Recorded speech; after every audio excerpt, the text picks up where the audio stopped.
my god. It's nice. It's nice. I can't tell you really why I shaved my head because I don't really know myself. One morning, Ryan, Mel, myself, we're sitting in the living room kind of chatting, and Mel just said she was going to shave her head, and without even being asked, I was in. So I really don't know why I did it. But then we started kind of ironing out the plans, what we were going to do, and what good could we bring from this, and that's why we decided to do the fundraiser. We set the date for shaving our heads within the week. Later that evening, not to my surprise, Mel bailed on the plan. Oh, this is amazing! You know, this feels so satisfying. She ended up shaving her head that evening. Typical Mel thing to do. And then we kind of spent the rest of the time covering up the fact that she had already shaved her head, and we had planned to make it basically so that it was a countdown, but because she had already shaved her head, we were trying to scramble to find photos of her without her head shaved, the both of us together, which proved to be very difficult. Luckily we had our own personal hairdresser, Anna, who basically came up with a lot of the logistics for all of it, and also came up with the idea of shaving half of my head, which seemed like a great idea at the time, but I slowly realized that the amount of hair I had, once I lost half of it, it was just so much freedom that I couldn't manage to keep just half the head of hair, but I still wanted to keep my word basically, and what I said that I wouldn't shave it until either we reached the goal or till lockdown was over. Oh, it's so strange.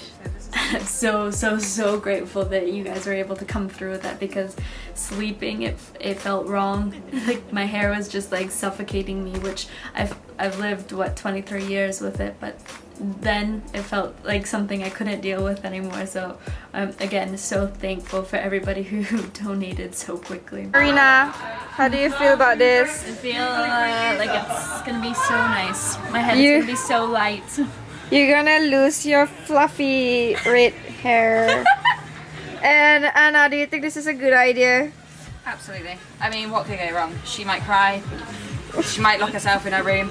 Do you hear that? Oh my god, look at this. It's just your face and your hair.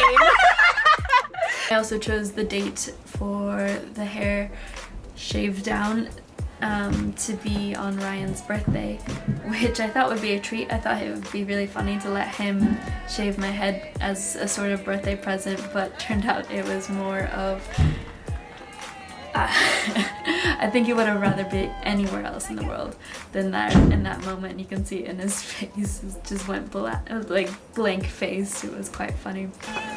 Ryan, how are you feeling? I don't feel too bad now. At the beginning it was stressful. Yeah. Marina, how do you feel? I feel good. My head feels like light. honestly, like I feel like my head is slightly tilted. Unbalanced. Looking back at it, I should have done 2 different fundraisers, one to keep my hair and the other one to shave my head, because there was a lot of people who reached out saying that they would pay me to keep my hair, which was quite funny. I didn't realize how much of an impact it would have had for the people around me. For me it wasn't that scary, but I'm kind of excited to know that there's a little girl who's gone through chemo who's bouncing around with my hair, so I think in the end, even if we didn't raise the money, it would have been worth it just for that, because how cute. Turn around. Oh, that's heavy. Yeah, boy. Yes. Without a lot of Wi-Fi, we found it hard to find the perfect place to send these funds to, but we had both read, thanks to Ryan, the book Malala, which is basically a young girl in Pakistan who fights for her right to get educated, and it's an amazing book. You should read it. But basically we both felt very passionate about that, and that's why we went ahead and made the fundraiser towards that. So our expectations were quite low because you know, the world was falling apart it was halfway through our lockdown, so the rest of the world, our communities, we didn't really think that they would have the means to stretch themselves to donate a little towards this cause. But we were pleasantly surprised by the outcome, and glad that we set our goal at $1,000, because we easily reached that within 2 days, which was absolutely amazing. I want to thank everyone for donating and all the support that came with it. It really means a lot to us. We were able to raise just under $2,000 for girls' education, which is pretty amazing. If you haven't checked out the Malala Foundation, I highly recommend it, and you're always welcome to still make those donations. I'll add the link below because I think it is an incredible foundation. Thanks so much for watching. Feel free to subscribe and like. Next week I will be posting a video about what it's like to be in a national park when a huge storm comes through. Yeah, careful.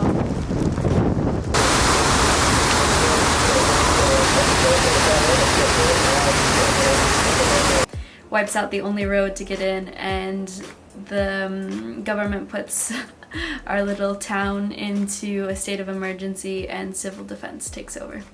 So that'll be next week. Does that feel good? I think I had more of a stomach drop when you did it. Is there? Yeah. But it feels lightweight. It feels weird.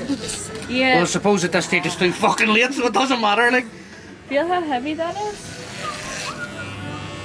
and you're gonna be able to run faster, right? Yay! Olympic runner.